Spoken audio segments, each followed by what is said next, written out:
So the floor is yours.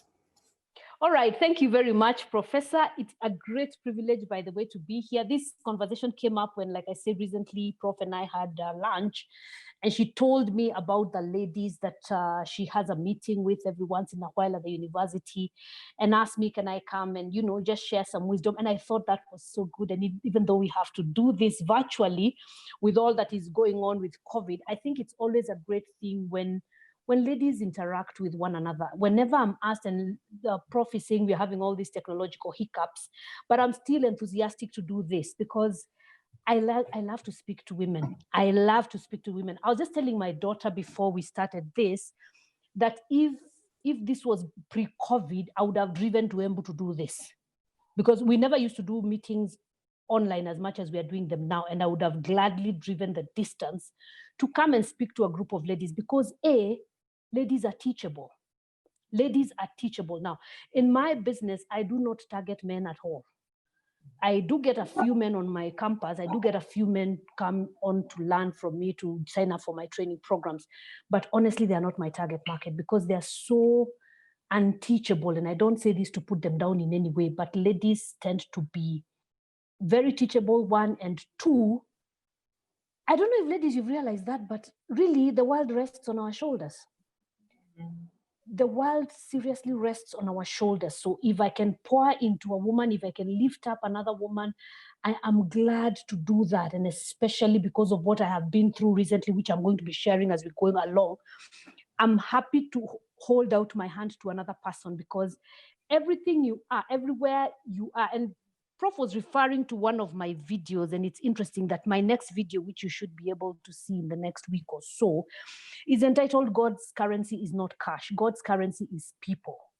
So everything that you're praying for, everything that you're looking forward to getting in life, you will be surprised it will come to you through people. So that's for another day. Now, I wanted to share on the topic, the guts to be you. The guts to be you. And like I said, I arrived at where I am right now by hard knocks. I was completely slapped around by COVID. And let me back up a little and start a little further. Now, like I said, I have been in the training business for the last 15 years. I am a speaker and trainer for the last about 15 years. And so my business involved traveling up and down, speaking to people in groups, small groups, large groups, in larger stages and smaller stages across the globe, actually. And about it's going to 2.5 years now, my marriage disintegrated. And so I was left the breadwinner of my family. And like I said at the beginning, you realize I have quite a large family. Now, I don't know about you ladies. I don't know whether there's any mothers among you, but my children like food. They like breakfast, they like lunch, they like supper, they like school fees, they like also, there's these recurrent bills that don't recognize a good month and a bad month. The bills just keep coming. And so I found myself after 24 years, now I don't know whether you know what that looks like in our African socialization. You are expected to stay married if you're a good Christian girl. Regardless of what's going on around you, you're supposed to stay married. You're supposed to be this nice church girl. So with the loss of my marriage, I lost the approval of my family. I lost the good girl status that I was carrying around. I actually, for a while, wouldn't even speak much, especially in Christian groups. Don't worry, I have shared all of that right now. I have no apologies to make whatsoever. But the next thing that went down was my business. Now, like I said, COVID comes around and here we are, and our business is gathering people in groups. We're in boardrooms and we're in conference rooms. That's what I do for a living. And so all of a sudden, my business goes bust in March of this year. There is no revenue whatsoever. April comes around and there is no revenue at all. By May, no revenue, absolutely zero. When I look back, I'm wondering, what were we even eating? We are completely on God's grace. And so I receive an eviction notice on the 27th of May. It tells me you must vacate the house by 30th of May. By 31st, actually, May is the 31st. So I had 3 days to pack up and leave. I don't know whether any of you has ever fallen to the bottom. That was me at the bottom. I remember the song that says, I can see clearly now the rain is gone.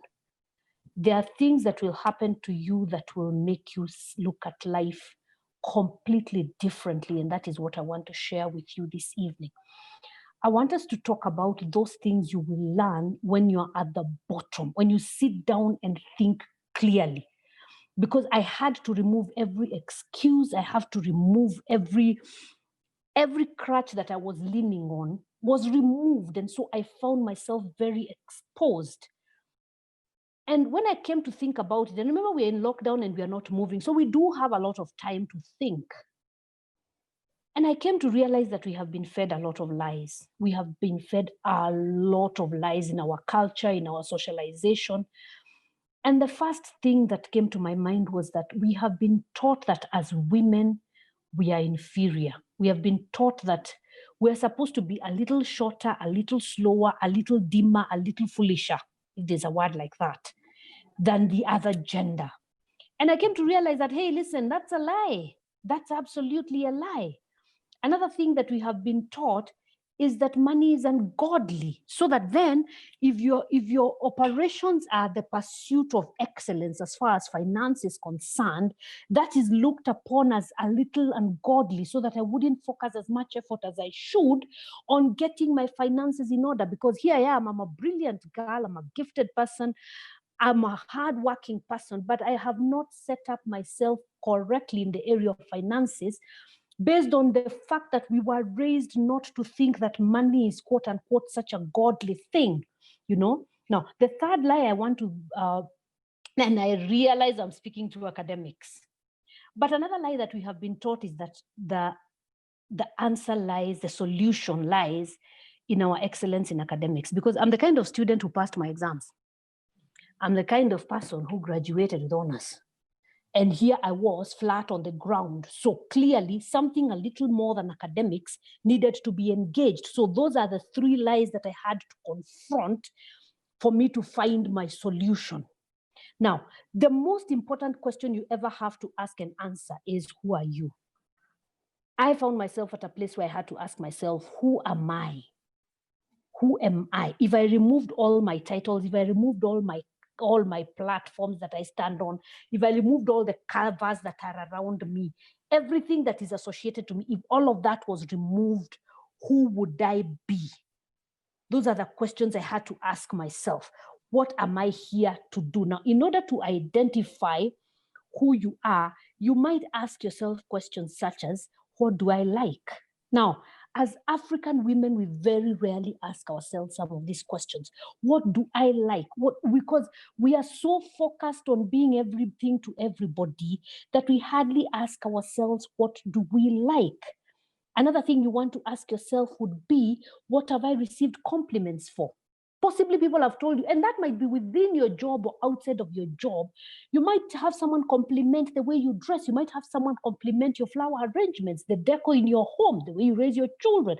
There's a lot of things that people might have complimented you for that point you towards who you are, what you are good at, what you should be emphasizing on. Another question you might want to ask yourself is, what do I do for free? Now, you work for the university for money. That one you do for money. But what would you do for free? Those are some of the questions I found myself confronted with when I fell completely to the ground. Now, what I want to challenge us this evening is this.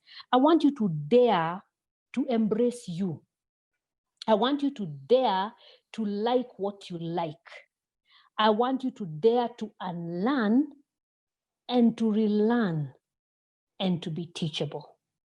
Those are things that you might never have thought about before. Those are things that you may never have engaged your mind in. Now, I'm sure you guys are sitting in a place that has better lights than me. So I'd like you to write down 3 things. Please write down on your notepad 3 things that you're good at. In any order. Just write number 1, this, number 2, this. There might be 2 words. And this is, no one is going to check this. So be honest with yourself. Write down 3 things that you know that you're good at. And I have explained how you get to know what you're good at, what people compliment you, what you enjoy doing, what you would do if no one was paying you. Write down 3 things that you know that you're good at, things that you're confident about doing. For example, I'm confident about speaking. I'm confident about various things. I am very not confident about accounts. You asked me to do accounts, never mind that I'm a BCom. I didn't like accounts at all from the beginning. So that wouldn't appear on my list. But write down 3 things that you know that you're good at. Let me know when you have written 3.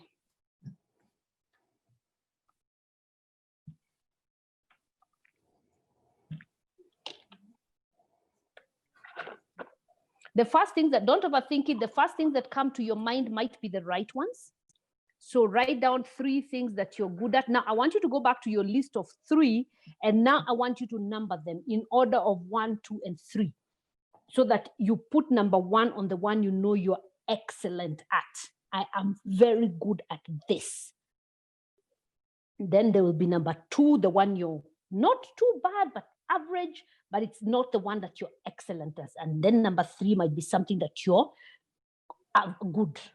So what are you excellent at? What are you average at? And what are you good at? I want you to number them 1, 2, and 3.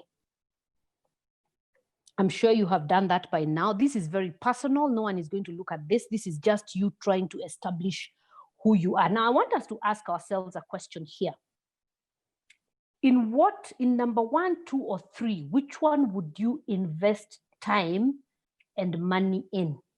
Which one would you invest time and money in? Would you do that on number 1, number 2, or number 3? Please let me have your answers for this one. Don't tell us what it is. Just tell us, I would spend my time and effort on number 1. I would spend my money and my time on number 2, or on number 2 and 3. Or I would divide. One would get 33%, 33, 33, or, give me the percentages. Where would you place your time and your effort?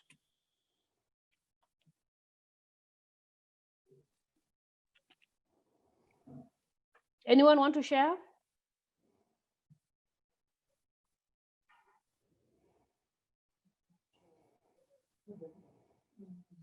Ladies? Anyone want to share how they would, where they would put more time and more money? Would it be on number 1, number 2, or number 3? How would you divide it up? What happens if you will not put your money in any of the 3? Oh, that's another interesting perspective. All right. Why not? Maybe we need to pursue that for a minute. Yeah, maybe. If, say, for example, I have said that I am excellent at flower arrangement, I am very good at hosting guests in my house, I am very good at my job at the university. If I am a lecturer in biochemistry, I am very good at biochemistry. So I have numbered them 1, 2, 3. Are you saying you would not spend time and effort to improve any of the 3?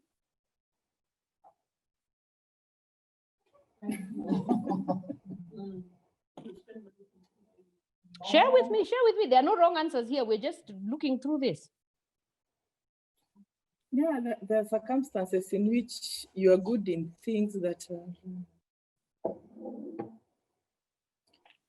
maybe professionally you are not well trained on. Okay. So daring to put your money there you really need to take a risk.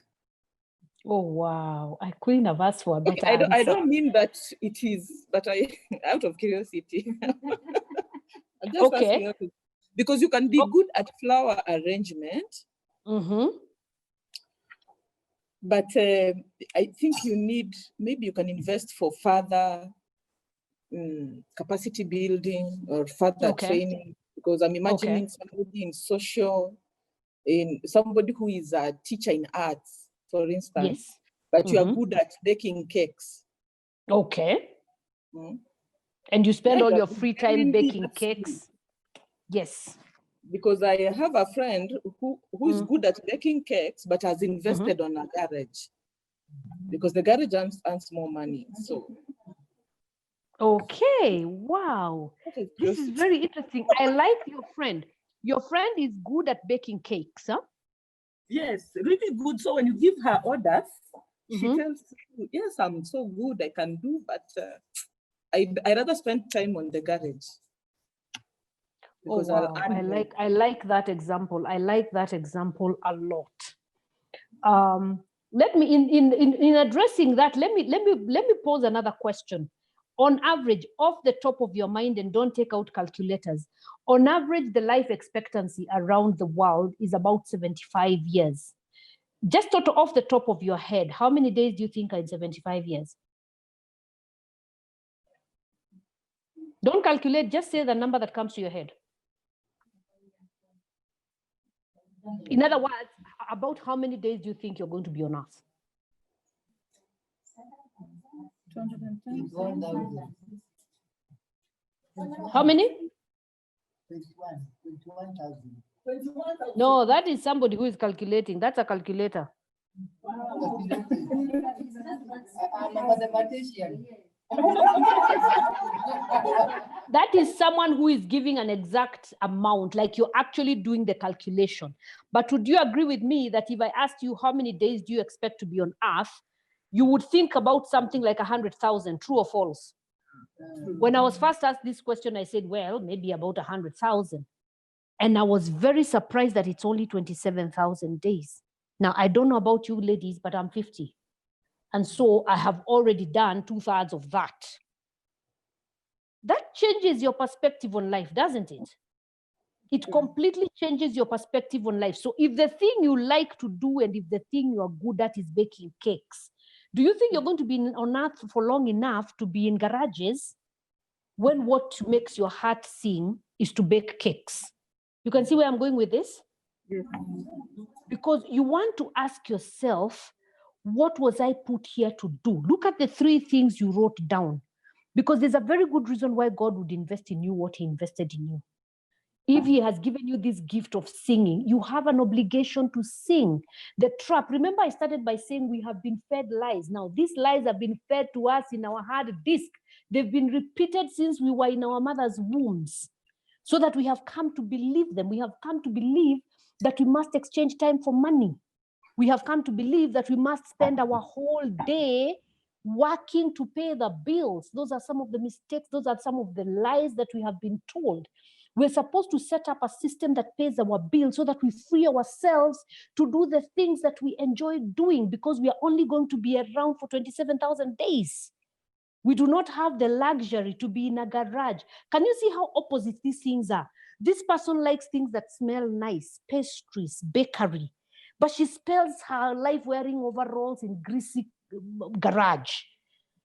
You don't have enough time on Earth to do that. You owe it to yourself to fix. Now, I'm not saying don't have a garage, but set up a system where the garage doesn't occupy your time, where the business runs itself and pays your bills and frees you to serve the world with the gifting that has been put in you. That's the point I'm trying to make. Because the reason I was finding myself at the bottom when COVID came around.